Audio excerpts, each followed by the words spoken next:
Il est vrai qu'en infrastructure, on a un certain retard par rapport au secteur du bâtiment, principalement pour une raison. Rappelez-vous, on est dans cette approche d'éléments de database où chaque ligne est un objet qu'on combine un peu à la manière d'un Lego. Et en infrastructure, on ne trouve plus cette approche de Lego. Qu'est-ce qu'on a en infrastructure? On a des lignes génériques, on a des alignements, on a des profils, on a des sections types.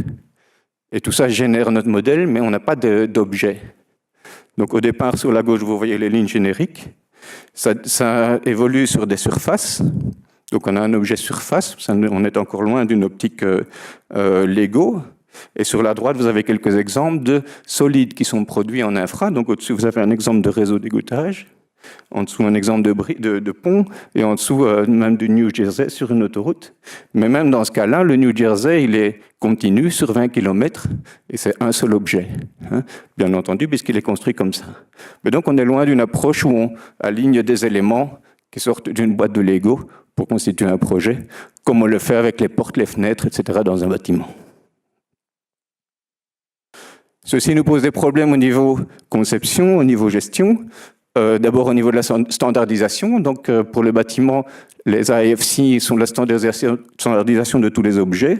Pour l'infra, on n'a pas cela, seulement pour les alignements et les ponts et les tunnels, mais le reste non. Du coup, avoir des plateformes de collaboration, ça pose problème. Même les listes de bordereaux, c'est pas évident d'arriver à les standardiser. Les méthodes de paiement, on le sait, on est souvent payé au mètre carré, on est loin des volumes et encore plus loin des objets.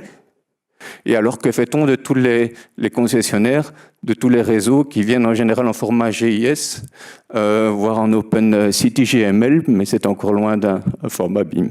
BIM permet quand même d'avancer bien en infra, comme on le voit ici.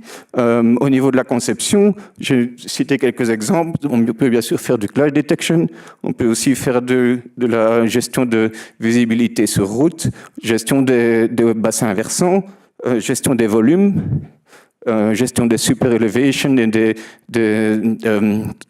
curve widening.